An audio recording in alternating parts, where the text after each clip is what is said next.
राधे राधे। आज है पुरुषोत्तम मास का चौथा दिन। तो आइए सुनते हैं पुरुषोत्तम मास महात्म की कथा। अध्याय चौथा। ओम नमो भगवते वासुदेवाय। सूत जी कहने लगे, अधिक मास भगवान विष्णु के पास पहले गया और अपनी दुख भरी व्यथा रोते हुए कहने लगा, अच्छे कामों में त्यागा हुआ बिना मालिक का और मलिन हूँ, इसलिए आप कृपा दृष्टि की वर्षा क्यों नहीं करते हो? हे प्रभु, आप इतने कठोर क्यों बन गए हो? हे प्रभु, दीन दयालु को प्रेम देने वाले, आज आप मेरी रक्षा क्यों नहीं करते हो? हे वत्स, दुख में डूबा हुआ मलिन मास को भगवान विष्णु कहने लगे, तुझे कौन सा दुख परेशान कर रहा है? तू शोक मत कर, मैं तेरा कल्याण हेतु प्रयत्न करूंगा। बैकुंठ में रहने वाले तुझे देखकर सोचा करते हैं, क्योंकि बैकुंठ में आने वाला कभी दुखी नहीं होते। तू शांत हो जा और तेरा दुख मुझे बता। हे भगवान, अधिक मास बोला, आपसे क्या अनजान है, फिर भी आप मेरे मुख से सुनना चाहते हैं, इसलिए मैं कह रहा हूँ। सुनो, मेरे दुख का कोई अंत नहीं है। स्वामी वाले सबने मुझे तिरस्कृत किया है, मेरा कोई सहारा नहीं है, सब मेरे से निराश हैं और मैं गहरा खड्डे में पड़कर अपनी जान दे दूं, ऐसा सोच रहा हूँ। और मेरा अपमान करके मुझे तिरस्कृत दृष्टि से देखते हैं, इसलिए मुझे मौत प्यारी लग रही है। बड़े के आगे रोने से क्या लाभ? एक ही शब्द में कुछ समझ जाने वाले वह होते हैं। बस बहुत हो गया प्रभु, मुझसे इससे बढ़ के मेरे दुख का वर्णन अब नहीं किया जाएगा, इसलिए मैं अब मरना चाहता हूँ। इति श्री बृहन्नारद पुराण में मलिन मास दुख कथा वर्णन का चौथा अध्याय संपूर्ण। ओम नमो भगवते वासुदेवाय। पुरुषोत्तम मास की कथा। धनबाई और मनबाई। धारा नगरी में राजा भोज का राज था, जो अपनी प्रजा से बहुत प्यार करते थे। उसी नगर में दो सहेलियां रहती थी, धनबाई और मनबाई।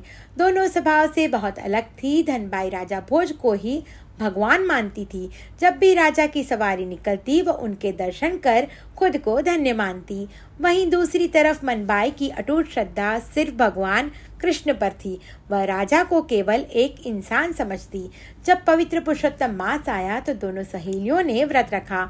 वे रोज सुबह नदी पर स्नान करने जाती। वहां धनबाई सूर्य देव के सामने प्रार्थना करती, हे पुरुषोत्तम भगवान, मुझे फल देना राजा भोज के जरिए, क्योंकि उसे राजा पर भरोसा था।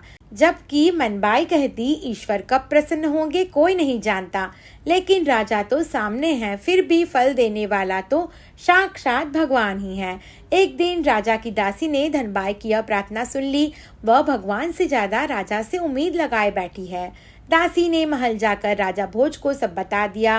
राजा बहुत दयालु थे। उन्होंने सोचा कि धनबाई को धन की जरूरत है, इसलिए कल उसे दरबार में बुलाकर खुश कर दूंगा। अगले दिन राजा का बुलावा पाकर धनबाई बहुत खुश हुई। उसे लगा आज राजा उसे सोने चांदी की मोहर देंगे, लेकिन जब वह दरबार पहुंची तो राजा ने उसे 15 किलो का भारी वजन वाला तरबूज इनाम में दिया।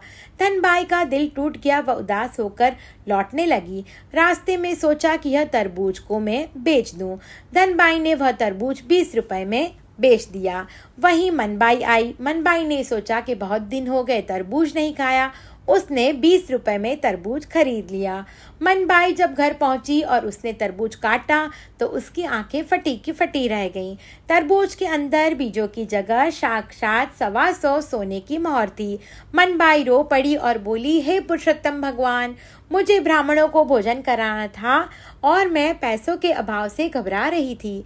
आपने मेरी लाज रख ली, या आपके व्रत का ही फल है। उसने मोहरें बेचकर अगले दिन धामधूम से ब्राह्मणों को भोजन और दक्षिणा दी। जब राजा भोज की सवारी वहां से निकली और उन्होंने मनबाई की जय जयकार सुनी तो वे हैरान रह गए।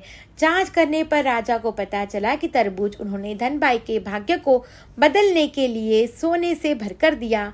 उसे धनबाई ने खुद ही बेच दिया। वह मनबाई को मिल गया। धनबाई को भी अपनी भूल का एहसास हुआ कि इंसान से उम्मीद रखने से बजाय साक्षात भगवान पर भरोसा रखना चाहिए। श्रद्धा का फल अपार है, श्रद्धा फले बिना रहती नहीं। इंसानों के आगे हाथ फैलाने के बजाय उस परमात्मा पर भरोसा रखिए जो सब देख रहा है। ओम नमो भगवते वासुदेवाय। राधे राधे।